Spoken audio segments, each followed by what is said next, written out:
If you have been following along at home, you know that every year I go up to Minneapolis from Kansas City and I do some fabric shopping. Last year, we coupled that with the opening day of the Minnesota Renaissance Festival, and that's a yearly tradition now. The Minnesota Renaissance Festival this year opened on August 17th. We went for opening day, arriving by Kings Gate, and we took the right-hand path, not the left-hand path, just like we did last year. You'd think I'd learn. We arrived early. The gates open at 9 o'clock, okay? The parking was already kind of congested when we got there. If you're going to go to this Renaissance Festival, number one, parking passes in advance. It costs more to pay to park when you arrive there.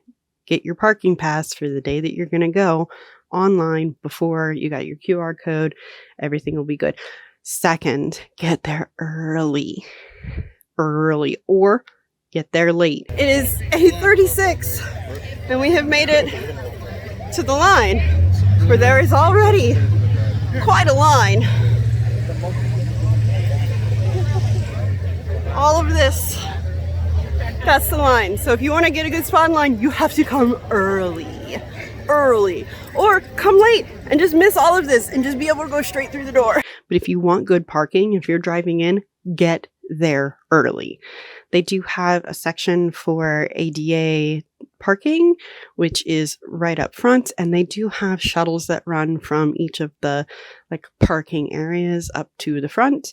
But if you want to be able to walk to your car, get there early. Now, I've been going to the Kansas City Renaissance Festival for a hot minute, but the Minnesota Renaissance Festival is the only other Ren Fair that I've been to date. As such, I can only compare them to each other, and I think they are under the same upper management. They're both fun little romps through not exactly historically accurate, sort of Renaissance-y, Tudor, medieval-ish.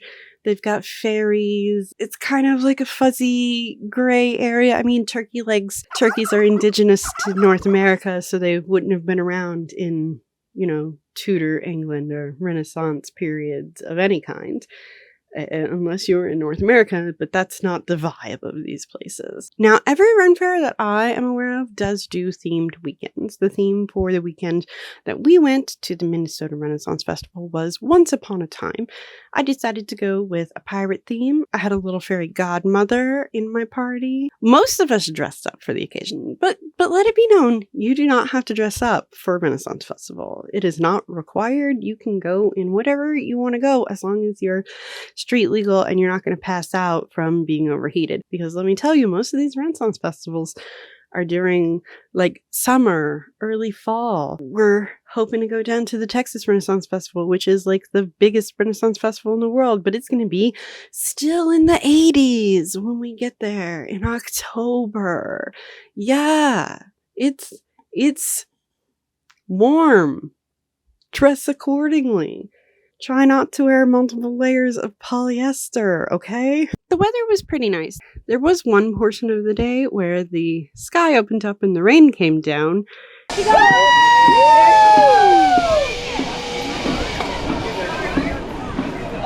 how much is the beer cost? The beer is $8, the golden is $7. Fabulous, thank you so much. And we scurried over to there's a paper mill bookbindery place that's got a roof over it that is joined with the wine bar. Okay, it has begun to rain. I don't know if you can see the rain on my sunglasses, but we are cozied up with strangers in the paper mill. Hiding out from the rain because the rain is cold. Quite chilly. The sun was very warm and it's a very stark difference. So fun times. And we took shelter there and got to listen to some lovely singing. And the ripe and bearded barley is hanging down his head. All among the barley who would not be glad when the ripe and bearded barley is smiling on the side. And I got to see a swallow feed her babies in her nest.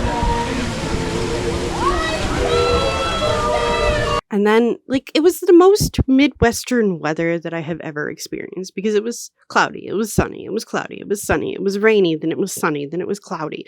It was like literally wait 15 minutes and the weather has changed. I've lived in the Midwest for almost 20 years now, and this was the most Midwest the sky has ever given me. So thank you, heavens, for giving me that experience. What is there to do at a Renaissance festival? Well, one, there's a lot of walking, so wear comfortable shoes. Do not, under any circumstances, wear the cute boots with the high heels because you thought they were cute. Yeah, they're cute. They're absolutely cute. But the first time that you have to walk over uneven ground littered with very small, sharp rocks, you will thank me for not having worn the very cute boots with the cute little heel. Nobody's going to look at your shoes. Okay? Nobody. There are typically a lot of craftspeople. Most, if not all of the shops are selling handmade goods. They are going to be a little bit on the pricey side, but that's okay because they're handmade. You're buying art. It's an investment. Bring some cash with you because although the Minnesota Renaissance Festival seemed to have really good signal throughout, the Kansas City Renaissance Festival does not. Signal is spotty even for vendors with the credit card machines. Cash is king. Everybody has cash to give you change.